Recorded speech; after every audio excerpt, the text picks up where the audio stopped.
마태복음 16장 13절부터 18절까지 보겠습니다. 신약성경 27페이지에 있습니다. 마태복음 16장 13절부터 읽겠습니다. 예수께서 가야사라 빌립보 지방에 이르러 제자들에게 물어 가라사대 사람들이 인자를 누구라 하느냐 가로되 더러는 세례 요한 더러는 엘리야 어떤 이는 예레미야나 선지자 중에 하나라 하나이다. 가라사대 너희는 나를 누구라 하느냐 시몬 베드로가 대답하여 가로되 주는 그리스도시요 살아계신 하나님의 아들이시니이다. 예수께서 대답하여 가라사대 바요나 시몬아 내가 복이 있도다. 이를 내게 알게 한 이는 혈육이 아니요 하늘에 계신 내 아버지시니라. 18절에 보면 또 내가 내게 이르노니 너는 베드로라 내가 이 반석 위에 내 교회를 세우리니 음부의 권세가 이기지 못하리라. 18절까지만 읽었습니다.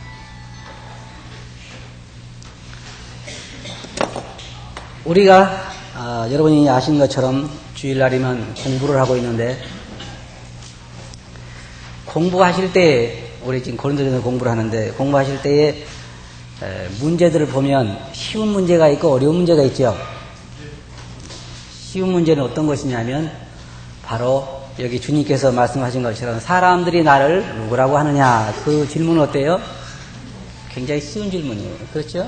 왜냐하면 사람들이 어떻게 이야기하는가를 이야기하면 되는 거니까. 그러나 우리가 어려운 질문은 뭐예요? 항상 우리에게 묻는 질문이죠. 당신은 전도를 몇 명이나 했느냐? 이런 거 어때요? 그게 참 쉬운 질문이 아닙니다. 오늘 우리가 결혼 생활에 대해 공부했는데 좋은 게 뭐예요? 거기 우리 오늘 우리 반에서는요 아내들이 원하는 거 남편들이 원하는 걸 적어서 줬는데 우리가 보기를 원하는 것은 남편의 의무가 아니라 아내의 의무를 보기를 원해요. 그렇죠? 아내가 이렇게 해야 되는데 남편이 해야 할 부분을 보면 어때요? 어렵잖아요. 그러니까 주님께서 여기에 이 질문을 저는 공부를 하면서 참 제자들의 모습을 한번 생각해 봤습니다. 사람들이 나를 누구라고 하느냐 이 질문은 참 쉬운 질문입니다. 답하기 그렇게 어려운 질문이 아니에요. 근데 문제는 주님께서 직접 제자들에게 그럼 너는 나를 누구라고 하느냐 너희는 나를 누구라고 하느냐 그랬을 때 그에 대해서 답하기는 그렇게 쉬운 문제가 아닙니다. 여기 베드로가 답한 걸 보면 아주 답을 잘했죠. 여기에 세 가지 면에서 베드로는 답을 했습니다. 주는 그리스도시요 살아계신 하나님의 아들입니다. 여기 답을 보면 물론 다른 말씀들과 연관시켜서 보면은 세 가지 이름을 사용하고 있습니다. 하나는 그리스도라고 하는 이름을 사용하고 있고 하나는 주라고 하는 이름을 사용하고 있고 또 하나는 하나님의 아들이라고 하는 이름을 사용하고 있습니다. 근데 주님께서 제자들에게 묻기를 사람들이 나를 누구라고 하느냐라고 한 질문에 대해서 그들이 답하는 걸 보면 여러 가지로 답하고 있습니다. 사람들이 주님에 대해서 아는 건 참 많습니다. 오늘날 우리 주위에 있는 사람들도 예수님에 대해서 이야기하는 거 보면 참 여러 가지로 이야기를 합니다.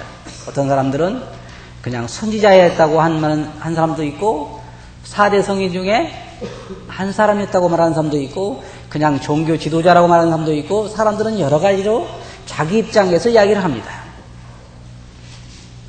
근데 문제는 너희는 나를 누구라고 하느냐라고 질문하셨을 때 내가 어떻게 답할 수 있느냐 하는 것입니다. 만일의 경우에 예수님께서 오늘날 여러분들에게 너는 나를 누구라고 하느냐 그렇게 질문하시면 여러분 뭐라고 답하시겠습니까?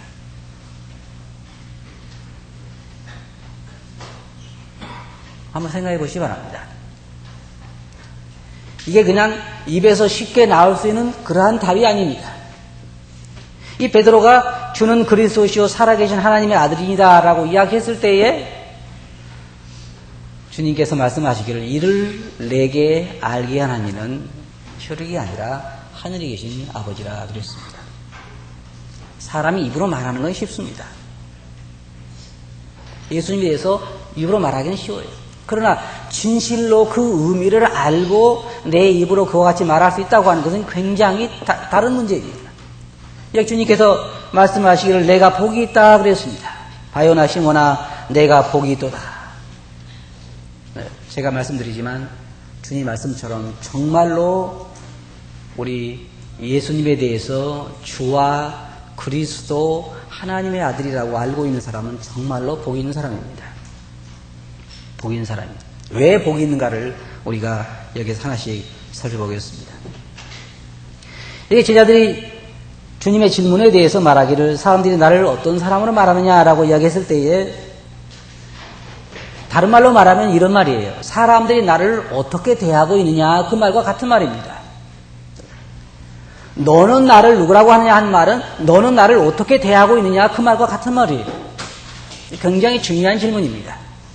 그래서 사람들은 말하기를 세례 요한이라고 하고 또 어떤 사람은 세례 요한이 다시 살아났다고 하기도 하고 엘리야라고 말하기도 하고 에레미야라고 말하기도 하고 예수님에 대해서 많은 사람들은 잘못된 생각들을 가지고 있었습니다. 오늘날 역시 마찬가지로 많은 사람들이 잘못된 생각을 가지고 있습니다. 근데 이제 중요한 것은 오늘날 우리가 주님께서 나에게 너는 나를 누구라고 하냐라고 질문하신다고 하면 나는 그것에 대해서 어떻게 답할 수 있을 것인가 하는 것입니다. 먼저 여기 보면 베드로는 말하기를 그리스도시라 그랬습니다. 여러분 그리스도라는 말이 무슨 말인지 아시죠? 그리스도라고 한 말은 기름 부음을 받은 자라고 한 말입니다. 그리스도라고 한 말은 구속과 연관되어 있는 이름입니다.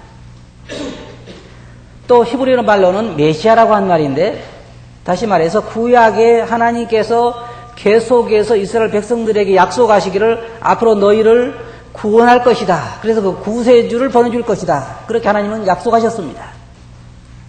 그래서 여러분이 오늘날 유대인들에게 물어보면 유대인들은 지금까지도 그들을 구속할 자를 기다리고 있습니다. 메시아를 다시 말해서 그리스도를 기다리고 있어요. 근데 베드로가 말하기를 당신은 바로 이 그리스도입니다. 우리가 지금까지 하나님께서 구약에 약속하시고 많은 선지자가 예언한 그 메시아가 바로 당신입니다라고 올바른 이해를 가지고 있었습니다. 맞잖아요? 맞는 말입니다. 여러분도 아마 그렇게 이해하고 계실 것입니다. 그래서 많은 사람들이 예수님이 누구세요? 그러면 저를 구원해 준 분이죠. 그건 옳게 알고 있는 것입니다. 옳게 알고 있는 거예요. 세상에 예수 그리스도 외에는 사람을 구원할 만한 사람이 없습니다. 그가 메시아이고 그가 바로 그리스도입니다. 기름 부음을 받은 자, 다시 말하면 보내심을 받은 자, 이스라엘과 그를 믿는 모든 사람들을 구원하기 위해서 저희 죄를 담당하기 위해서 이 세상에 하나님께서 제물로 보내주신 대속 제물이 바로 예수님이라고 하는 것입니다. 그래서 예수란 말의 의미가 뭐예요? 저희 죄를, 저희 백성을 저희 죄에서 구원할 자라. 그게 바로 우리가 알고 있는 메시아다 또는 그리스도라고 하는 말입니다. 근데 많은 사람들이 이 부분에 대해 지금 베드로가 말한 세 가지 부분에 대해서 잘 이해를 못하고 있습니다. 한번 생각해 보세요. 왜 베드로가 예수님이 나를 누구라고 하느냐, 너는 나를 누구라고 하느냐고 했을 때에 그냥 그리스도입니다 이렇게 이야기 안 하고 그냥 주입니다라고 이야기 안 하고 하나님의 아들입니다 이렇게 이야기 안 하고 왜 세 가지를 이야기했을까요? 주는 그리스도시요 살아계신 하나님의 아들입니다. 왜 세 가지를 말했을까요? 이 세 가지의 의미가 각각 다른 면의 의미를 가지고 있습니다. 물론 같은 사람을 두고 한 말입니다만 다른 의미를 가지고 있습니다. 여러분들이 그리스도라고 하는 의미에 대해서는 너무나도 잘 알고 계실 것입니다. 그런데 여기에 주라고 한 말은 조금 다른 말입니다. 신약성경 사도행전 2장 36절에 보면 거기에 그런즉 이스라엘 온 집이 정령 알지니 너희가 십자가에 못 박은 이 예수를 하나님이 주와 그리스도가 되게 하셨느니라. 분명히 다른 의미에서 말을 하고 있습니다. 또한 5장 31절에 보면 이스라엘로 회개케 하사 죄 사함을 얻게 하시려고 그를 오른손은 높이사 임금과 구주를 삼으셨느니라. 여기 다른 두 가지 의미, 하나는 임금과 하나는 구주를 삼으셨느니라. 여러분, 임금과 구주가 다른가요? 달라요? 모르시겠어요? 임금이 누구고 구주가 누군지 잘 모르시겠어요? 구주는 여러분을 구출해 준 자이고, 임금은 여러분의 삶을 다스리고 명령하고 지배하고 감독하는 그런 사람을 말하는 것입니다.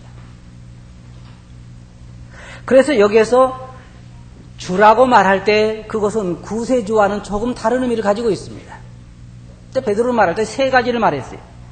그리스도시요, 주시요, 하나님의 아들입니다. 그리스도라고 하는 말은 구속과 연관되어 사용된 말이요, 우리를 구출한 분이요. 주라고 하는 분은 우리의 주관자이시요, 하나님의 아들이라고 하는 말은 우리의 예배의 대상을 말하는 것입니다. 이 세 가지 의미가 분명하게 우리는 다른 면으로 생각해 볼 수가 있습니다. 그래서 여기에 이 주라고 하는 말을 볼 때 우리가 생각해야 할 건 뭐냐면, 그는 만왕의 왕으로서, 여러분 성경에 보면 가끔 예수님을 왕으로 얘기했죠. 만왕의 왕이다. 또 만주의 주다. 주라고 한 말은 그가 주인으로서 우리의 모든 것에 대한 권리를 가지고 있는 것입니다. 근데 많은 그리스도인들 중에는 어떤 사람들은 이것에 대한 인식을 잘 못하고 있어요. 그냥 예수님이 나를 구원해 주시면 너무나 고맙습니다, 감사합니다, 여기에서 머무르고 있지, 그가 내 삶을 다스리고 지배하고 내게 명령하고 그 책임을 추궁할 수 있는 나의 왕이라고 하는 것을 많은 사람들이 인식을 잘 못하고 있습니다. 한번 물어봅시다. 정말로 예수님이 여러분 왕입니까? 대답 안 하기로 유명하죠? 대답 안 하기로 유명해요. 정말로 예수님이 여러분 왕이에요? 근데 예수님은 이런 말씀하셨어요. 난 참 이해하기 힘든 게 하나 있다. 왜 너희는 나를 가지고 주님 주님 하면서 내가 말하는 거 안 듣냐고 말. 그렇잖아요. 왕이시여 그렇게 말하면서 내가 명령을 하면 왜 안 듣느냐는 거예요. 주님이 그렇게 말씀하셨어요. 누가복음 6장 46절에 보면 너희는 나를 불러 주여 주여 하면서도 어째 나의 말하는 것을 행치 아니하느냐. 왕이 아니든지 아니면 왕이든지 둘 중에 하나인데 뭘 보고 알 수 있느냐. 순종을 하면 왕인 것을 인정하는 것이요, 순종을 안 하면 왕인 것을 인정하지 않는 것입니다. 여러분이 잘 공부를 하셔서 알 것입니다만 우리 주님은 우리의 모든 것을 소유하시는 소유주이시요, 우리에게 명령할 수 있고 우리의 삶에 대해서 우리에게 책임을 물으실 그런 우리의 왕이라고 하는 것입니다. 그래서 예수님을 우리 구세주로, 주로 영접할 때 우리는 그분을 우리 왕으로 영접하는 것입니다. 우리 왕으로 우리 주로 받아들이는 거예요. 주인으로 받아들이는 거예요. 성경에는 종이라는 표현이 많죠. 그리스도의 종이다. 그러니까 우리는 종이요, 그분은 주인이고, 우리는 백성이요, 그분은 왕이고, 그분은 창조자이요, 그분은 우리에 대해서 모든 권리를 가지고 계신 분입니다. 근데 문제는 그분이 우리를 얼마나 다스리고 있느냐 하는 것입니다. 우리는 말하기를 그분은 우리의 주라고 말하지만 우리는 그분의 말씀을 잘 순종하지 않을 때가 있습니다. 왜 그럴까요? 왕의 사랑이 너무 많아서, 아니면 왕이 권위가 없어서 그런지, 주님께서 우리에게 말씀하신 것처럼 너희는 나를 불러 주여 주여 하면서도 어째 나의 말하는 것을 행치 아니하냐. 그 말은 뭐냐면 주라고 부르지 말든지 아니면 행하든지 둘 중에 하나를 하라고 하는 말입니다. 여러분이 잘 아시겠지만 베드로가 이와 같이 진정으로 이 의미를 알고 답을 했다고 하면 정말 복 있는 사람입니다. 정말로 예수님이 자기의 주인이라고 하는 것, 나의 왕이라고 하는 걸 알고 그렇게 순종하며 사는 사람은 굉장히 복 있는 사람이에요. 세상에 그보다도 복 있는 사람이 없어요. 근데 문제는 많은 사람들의 삶을 주님이 주관하지 못한다고 하는 것입니다. 왜? 내가 주인이 되어 있기 때문에. 많은 그리스도인들이 예수님이 나를 구원해서 내가 영원한 생명을 가지고 있고 내가 하늘에 갈 수 있는 확신을 가지고 있다고 하는 것에 대해서는 다 자신 있게 말을 합니다만 예수님이 나의 왕이고 나의 주인이라고 하는 것에 대해서는 그렇게 자신 있게 말하지 못합니다. 근데 이것이 동시에 이루어진 일이요. 삶을 살면서 이루어지는 것이 아닙니다. 어떤 사람들은 그렇게 잘못된 얘기를 하는, 어떤 사람은 처음에 구원받고 나중에 예수님을 주로 영접한다고 그러는데 이건 잘못된 가르침입니다. 그렇지 않습니다. 예수님이 나의 구세주이고 그 주를 나를 구속한 사람으로 받아들일 때 나를 주로 받아들이는 것입니다. 나의 주인으로. 우리가 침례받을 때 뭐라 그래요? 이제 예수님께서 당신의 죄를 위해 돌아가시고 당신을 구원해 주셨으니까 이제 앞으로 주님을 위해 살겠습니까? 라고 말할 때 뭐라고 말합니까? 결혼 주례도 그러지요. 결혼 주례도. 그러고 비슷한 것 같아요. 결혼 주례도 이렇게 보면은 앞으로 신랑과 신부는 가난할 때나 부할 때나 남편으로서 아내로서 의무를 다하겠습니까? 그럴 때 뭐라 그래요? 그리고 지킨 사람 봤어요? 잘 안 지키죠? 우리가 침례받을 때도 분명히 예수님이 그의 주인인 것을 인식을 시킵니다. 앞으로 주를 순종하고 주를 위해 살겠습니까? 말할 때 침례받는 분은 대부분 다 그렇게 하겠다고 이야기를 합니다. 실질적으로 그는 우리의 왕이요 우리의 주인입니다. 그는 우리의 모든 삶을 주관할 그런 권리를 가지고 계시고 우리에게 명령할 권리를 가지고 계시고 그분이 말하기를 우리가 가지고 있는 모든 것은 다 주님의 것이라고 말씀하십니다.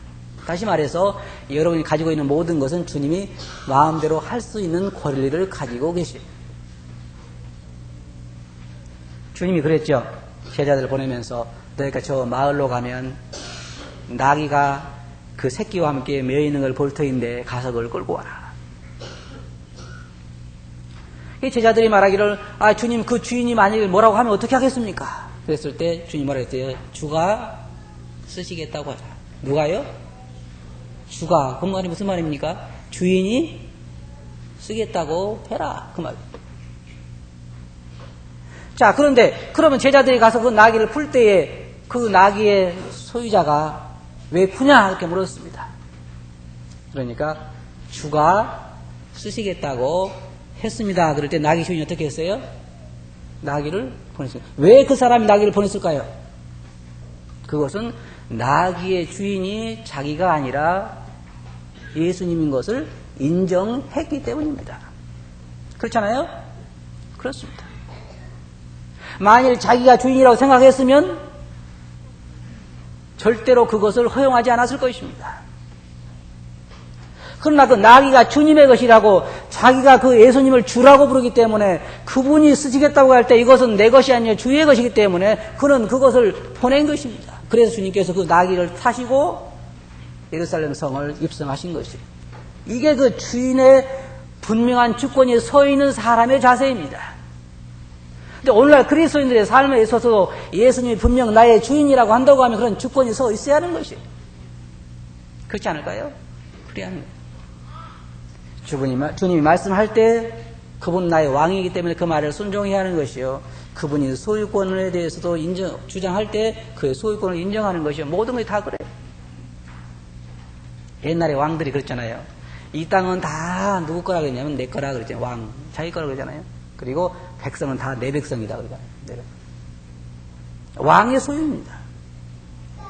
그러니까 우리 주님도 우리의 왕이시에요. 우리에게 명령하고 우리의 모든 걸 소유하고 다 우리의 왕이십니다. 근데 우리가 문제는 예수님께서 내가 너에게 누구냐 그렇게 질문했을 때 나를 구원해 준 분뿐만 아니라 나의 모든 것의 주인인 줍니다라고 우리가 답할 수 있느냐는 것입니다.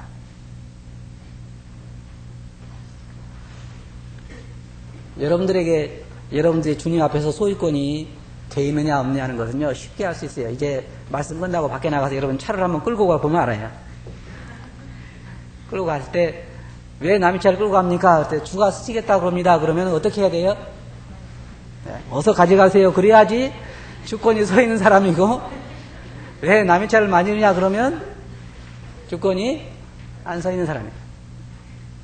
보세요. 다 누구 차예요? 누구 차라고 부릅니까? 내 차. 누구 집이라고 불러요? 내 집. 누구 재산이라고 부르죠? 그러면 주인권 어디 있어요? 그것이 문제예요. 그거예요.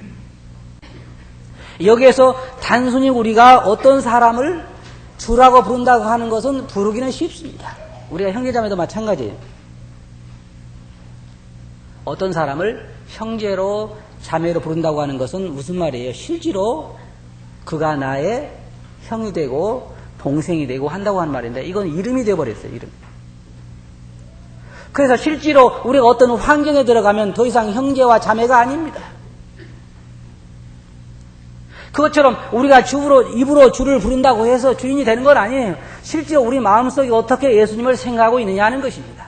정말 베드로가 말하는 것처럼 나의 주인으로 생각하고 있느냐 하는 것이 그게 중요한 것이 내 남은 삶을 주관하고 나의 재산을 다 그분 것이라고 인정하고 그의 모든 소유권과 또 나를 지배할 수 있는 것, 나에게 명령할 수 있고 나는 종으로서 그분을 순종해야만 한다고 하는 걸 진정으로 내가 내 마음속 깊은 곳으로부터 인정하고 있느냐 하는 말이에요. 그를 진정 나의 주인으로 받아들이고 있느냐는 것입니다. 그리스도인 삶을 보면 많은 경우에는 주님 중심의 삶보다는 내 중심의 삶입니다.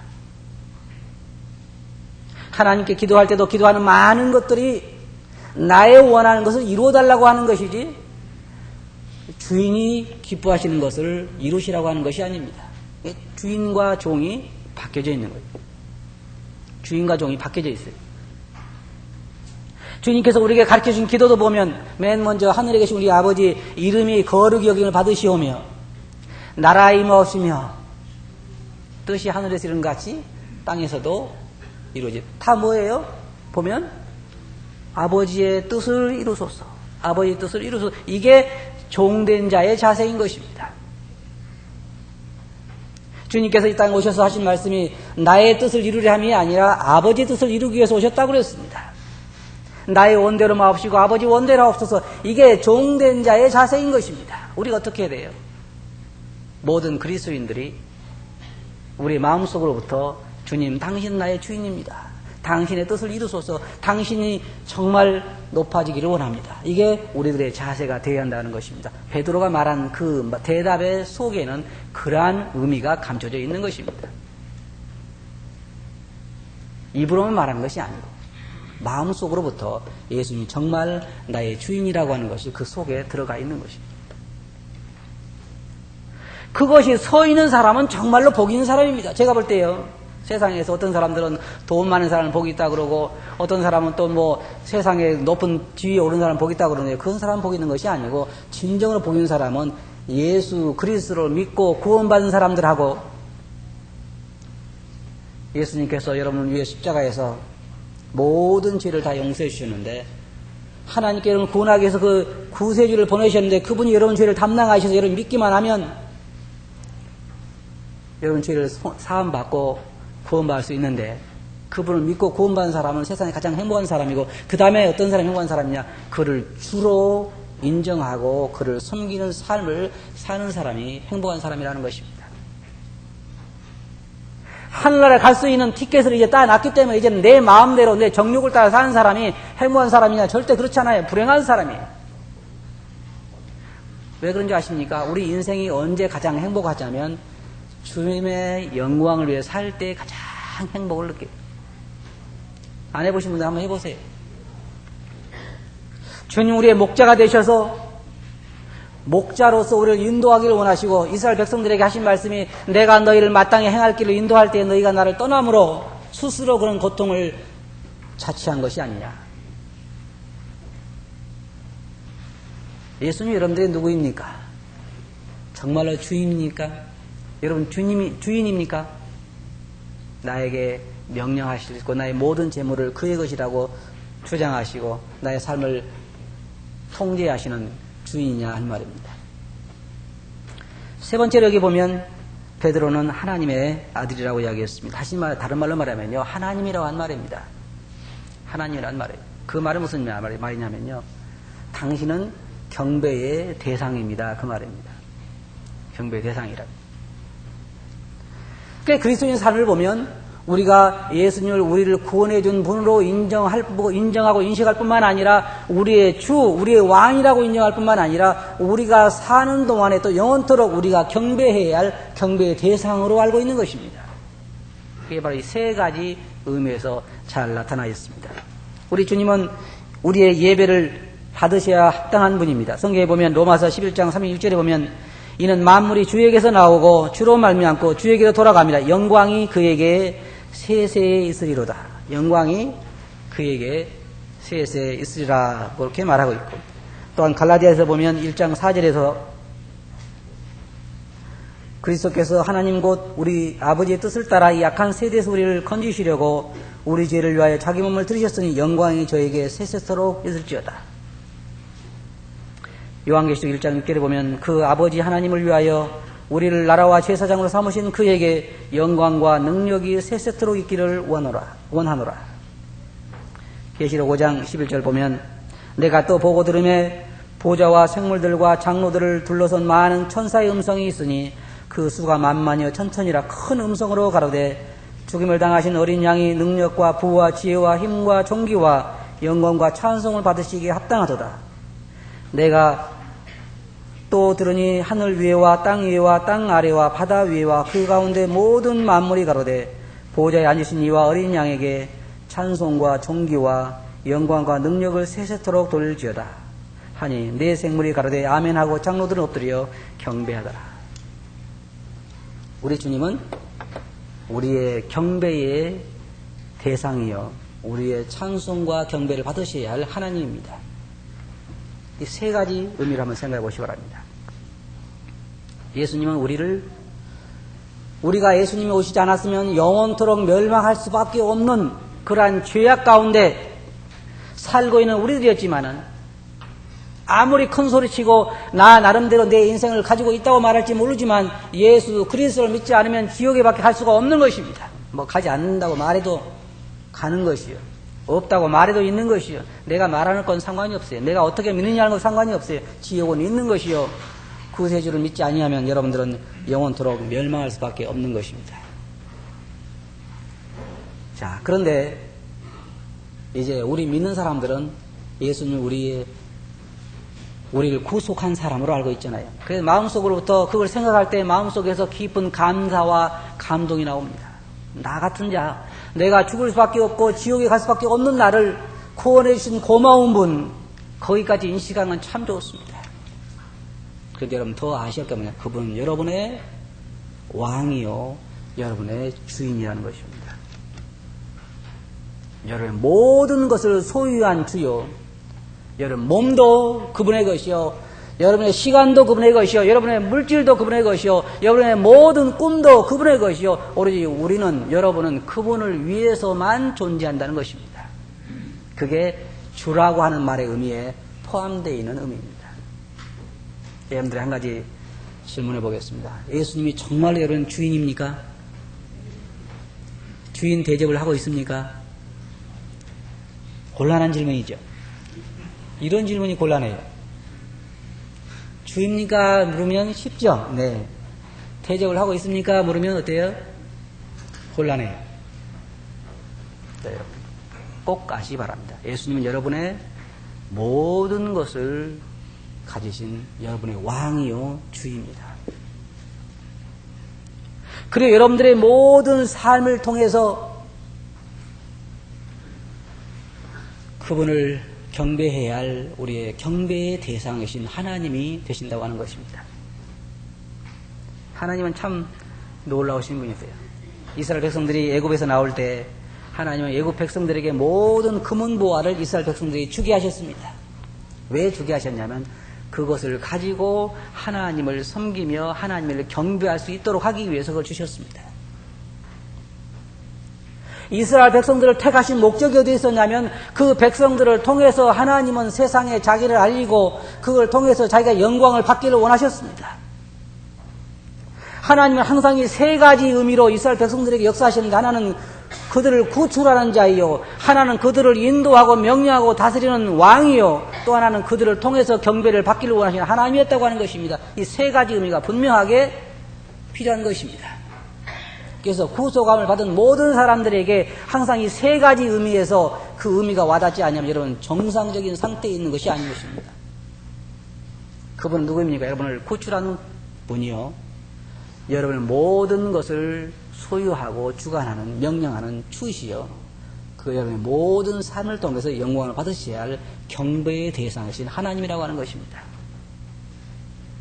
여러분, 왜 주님께称讚하신 건지 아시겠죠? 주님께 베드로에게 뭐라고 하셨어요? 바요나 시모나, 내가 복이 있도다. 복이 있도다. 그러면서 뭐라 했습니까? 이를 알게 하는 것은 육신이 아니요, 육이 아니요, 하늘에 계신 내 아버지시라. 결론적으로 말씀드려서 만일 여러분들이 주님께서 여러분들에게 사람들이 나에 대해서 누구라고 하더냐라고 질문하시면 답하기 쉽겠죠.